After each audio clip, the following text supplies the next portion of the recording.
Yo, what's going on, everybody? And it's your boy Blessed, and welcome back to the channel. It's been a little while since I made a video, and apologize on that.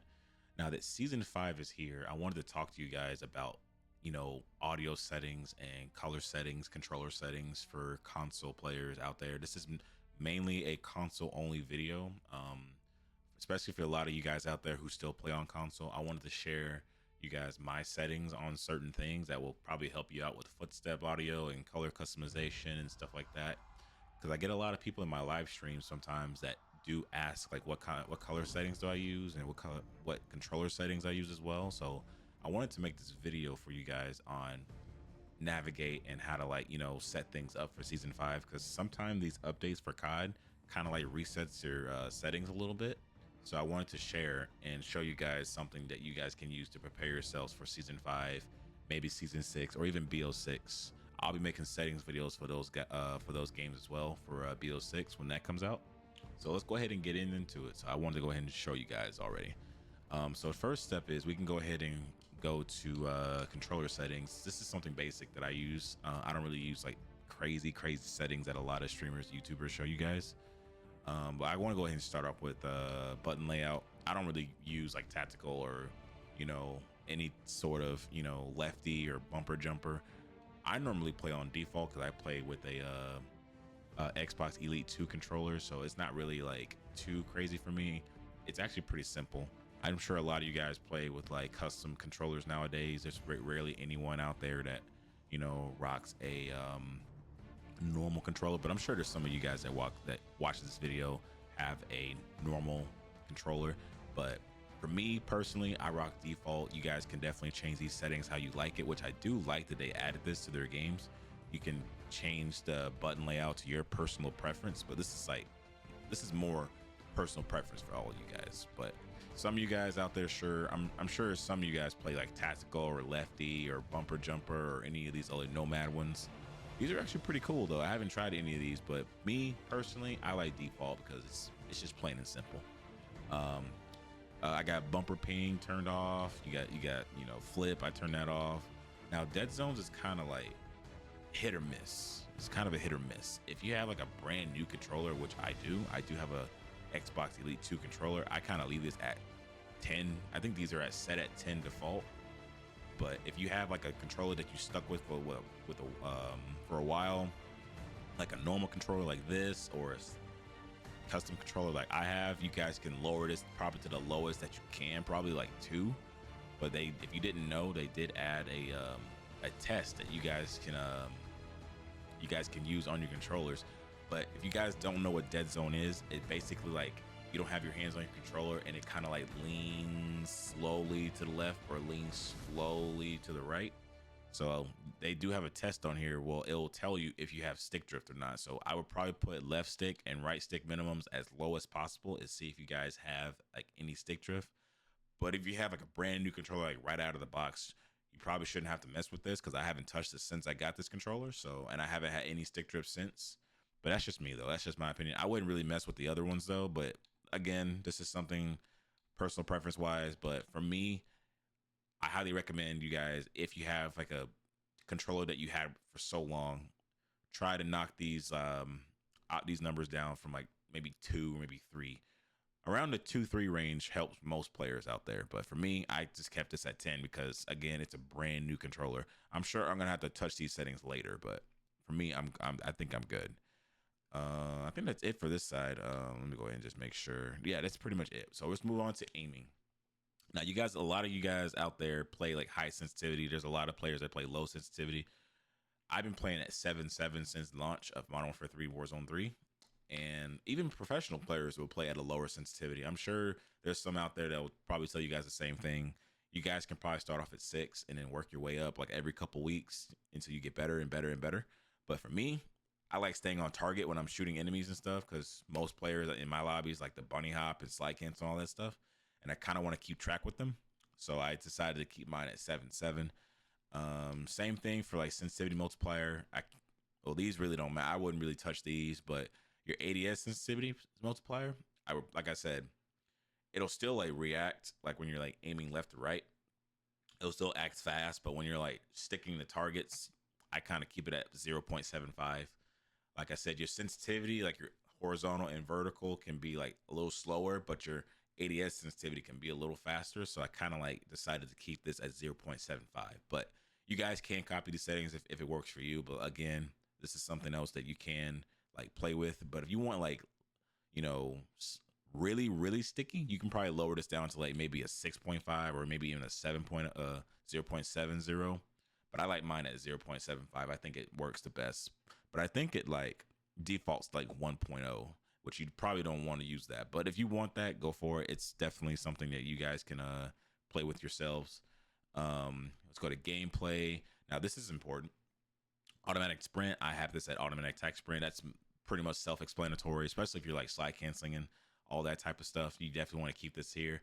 You can also do automatic sprint too if you want to like, you know, control it yourself. So your character doesn't like automatically do it all the time. It even has like this little description here, but most players, I promise you, it's a game changer if you guys decided to keep it at automatic tactical sprint. That's just, trust me, it is a game changer for most players that are very new to the game. So I'm just going to help you guys out for sure. I'm sure a lot of you veterans know about the automatic tac sprint. Slide Manson sprint, keep this on for sure. I don't even have to explain myself about this one. Automatic move forward. Make sure you have this turned off because pushing the movement stick forward will not make your automatic move forward. Okay, yeah. Definitely keep this off. You don't want this one at all. Single tap run. I normally keep this here. Again, I don't think this is like set to like, I'm sure this is set to default, so you shouldn't have to mess with this either. Ground mental, turn this off. Automatic airborne, turn that partial, turn this off. Slide dive behavior. So this one is pretty interesting. I think they added this one back in no, they added in, I'm pretty sure they added in this game. I don't think it was last year because you couldn't slide cancel last year, which was kind of trash, but it's okay at the same time. Slide and dive behavior. There's a lot of options here, but I personally love to I like to tap to slide instead of like, you know, holding the button down and stuff like that. Or you can have it tap to dive only if you don't like the slide. If you like the dolphin dive, you can do slide only, you can do dive only or hybrid. But again, most players will say tap to slide because you can tap to slide and hold your button to dive, you know, if that makes any sense. Or vice versa. You can tap the dive and hold your button to slide. It's kind of like a little reverse, but definitely keep this at tap to slide. It is the best option in my opinion. Plunging underwater, I would definitely leave this at high, you know, freely so you can swim any direction that you want. Parachute automatic behavior, turn this off. Spinning through doors, definitely turn this on. Mental only, yes. Ledge climbing behavior, mental only for sure. Aim down sight behavior, I have this on hold. It's just better that way. If you have it on toggle, it's like every time you press it, it's just gonna automatically like, you know, aim, and you got to keep pressing it to like ADS and un-ADS and all that stuff, and it's really annoying. So definitely keep this at on hold. This is like most Call of Duties, you just hold the button down and just stays ADS for you. So definitely keep that on. Yeah, most of these are just straight out of the gate default. ADS to melee, make sure you have this on. Weapon mounting instant, I have mine at ADS down button. Blah blah blah blah blah. Interact and reload behavior. Prioritize interact. This is just basically just tapping, and you don't have to like, you know, you tap into reload and then you like hold your, you know, reload button to pick up a weapon.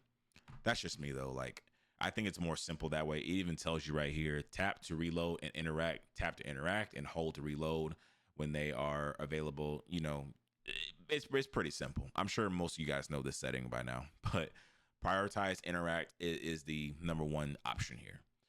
Armor plates, make sure you guys apply it to all. So it like kind of like, especially for you Warzone players and Resurgence players, which I'm sure most of you guys are here for that.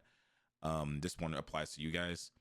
Make sure you guys have this on apply all, so it'll have your character put on all three plates at once instead of one at a time. So definitely have this on apply all. ADS stick swap, turn this off. Backpack control, I keep this on stick. Like I said, most of these are just default. Quick C4, I think they just nerfed C4s, but I think C4s are still pretty good, in my opinion. So I have this at 1x1 instead of like, you know, grouped up. So definitely have this like one C4 at a time when you're throwing them and detonating them at the same time. So you definitely want to do that. Independent, I don't really mess with these. These are like meh, you know what I mean? So I definitely want to just keep that the way it is. Ping well. Make sure you have this. Yeah. So that pretty much covers the controller settings. Like I said, most things in here are your personal preference, but for me, these settings work for me. It's not. It doesn't work for everybody. So make sure you guys keep that in mind. It does not work for everybody, but definitely play around with these. If you choose to copy these, and tell me what you think in the comments below if you guys like the settings or not. Let's go to graphics. Now, I'm sure a lot of you guys want graphic settings and stuff. And I learned a lot that on-demand texture streaming kind of tears your game up a little bit and depends on your internet speed. So I don't really see a difference with this off. So I just highly recommend turning this off if you're on Xbox or PlayStation, obviously. Wet world and weapon blur, turn this off. This makes your game super blurry. Like when you're like left and right and like aiming down sight and stuff like that, turn all this off. Please, for the love of God, turn this off. Depth of field, turn this off. Fidelity, turn this on. And I probably have this around 90 to 100. You guys can play between 70 and 100. Your game will look very, very sharp with these settings. So I highly say 90. It won't hurt to hit 100 either, but I like 90 personally. But like I said, you definitely want your game to look the most cleanest and sharpest. So bump this up to at least 90 to 100 for sure. Eco mode, you don't really need that. So no, I don't really recommend that to anybody. 120 hertz. If you're on a 120 hertz monitor, make sure you guys turn this on for sure. If you're especially on the new gen consoles, turn this on. Refresh rate it's amazing on console. Trust me on that. I play on 120 hertz all the time, and you'll see a player's a lot clearer, and your environment will be a lot clearer as well. It also helps the sharpness as well. Field of view. Now this one's kind of tricky. I know a lot of players will tell you to play on 120 hertz or 120 FOV, which you can. It does zoom in your camera if you're like a lower FOV, and then if you're at 120, it'll like push you out a little bit so you can see more around you from left and right. But if you're like on a like old gen console, I would probably say play around 100, 105 FOV. If you're on the new gen console, definitely push up to like 115, 120. Especially with the old gen consoles, it doesn't really keep up as much, which people don't really believe that, but in my opinion, I think it does. It really does matter on the Xbox or PS4 or whatever. It doesn't really matter. But if you're on a new gen console, definitely play at 120. But if you're at like a lower gen console, definitely play around 100 to 105 ish, just to help you out with to keep the frames and hertz and all that stuff. Third person, I keep this at 90. Make sure you guys turn your cameras, like your first person camera and your third person camera movement, turn this to the least. This will like shake your character screen and motion sickness, and it's just annoying. Trust me on that. Inverted flashbang, turn this on because this will throw flashbangs. When enemies throw flashbangs at you, your screen turns black instead of white, and it does like hurt with your eyes a little bit. So definitely turn this on. Third person ADS transition. I have this at third person ADS. I don't play third person because I don't think third person's in this game anyway, except for like zombies and stuff. Spectator camera, game perspective. I don't see why they have helmet camera. I don't even think that's necessary in this game, but game perspective is just the best here, obviously. Brightness, we have mine to 54, 55. Around this range is pretty good color wise. It's nice on the eyes, and it doesn't like blind you as much, and you can at least still see around you. Safe area, make sure you have this like squeezed in as much as possible because your mini map will be very close to you instead of like far away from your screen. So definitely like kind of like squeeze the safe area in as much as you can because it'll be a lot easier for you to navigate your mini map without you like turning your head all the way. So definitely apply this to very close as you can. Audio settings. This one's very, very. I've been messing with this the other night, and I was watching Iceman Isaac. Shout out to Iceman Isaac for this. And the best setting, I would probably say, and I personally agree with it. I thought it was the lamest thing ever. I would probably say TV is the best audio mix, and I say that because it has the highest, it has the tightest dynamic range in EQ, which you will be, it'll like kind of like mute away like the airstrikes and the missiles and all that stuff going around you, and you can hear footsteps a lot more clear with TV. Like I said, I thought it was the worst, but I think TV or soundbar or cinema are probably your best three, but I think TV is the best, especially if you're playing on the TV, obviously. Trust me, I feel like footsteps audio is just a lot louder on TV setting or soundbar. You can't miss with either one, but I like TV personally. because of the tighter dynamic. I have master game volume at 100, gameplay at 10. I mean, you guys can turn this off. I like the little intense music at the end, so I kind of like that. I'm not gonna lie. Dialogue volume. This is your announcer, enemy UAV above you, or your sin got sent to the gulag. It'll give you important audio cues for you to hear your team when enemies landing on you and stuff. So it'll let you know that someone's near you or whatever. So definitely have this around 40 to 50 range. The effects, that's just the weapons and stuff like that. I have this at 100, and then I have the cinematic music 0 and war tracks at 0. Those aren't necessary. Turn those off. Voice chat. This is just like other players you guys can hear in like death comms or proximity chat. I have this at 50, so it's not too loud in the ears or your TVs or whatever you guys are playing on. So definitely have this around 50. You guys can bump it up louder if you want to hear them clearly, but you don't want to miss those important audio cues like footsteps and stuff. That's why I have it low to like 50. So yeah, that's pretty much what I'm saying. Voice chat, I have this on. Again, we love voice chat. We love hearing people rage and talk and all that stuff. It kind of like gives them away or where they're at. It kind of alerts you where if someone's near, if they're like having a conversation and stuff. But I have this on just so I can hear people around me. All lobby, your last word. I have this. It's just funny hearing people. You know, when you kill them, they just start raging at you, and it's the funniest thing ever. Proximity chat. I have this at on as well. I only want this in my headset because I don't have speakers on me. If you guys have speakers, definitely have this on speakers. But I like hearing raging and people in my ears instead of speakers. So you guys just have them in here. So because nobody in the house wants to hear rage reactions if you killing them and stuff. So always have these in your ears for sure, unless you want that. So microphone. I don't really mess with any of these. I haven't touched none of these, so I wouldn't really mess with these at all. So make sure you guys turn your Juggernaut music off. War tracks, turn that off. Reduce tinnitus sound, turn this on. I shouldn't have to explain this one. Just trust me. It kind of like reduces the volume of like concussions and flashbangs and stuff. So it kind of like turn this on so it doesn't like go all crazy in your ears and that weird murky sound and stuff. But you know what I'm saying.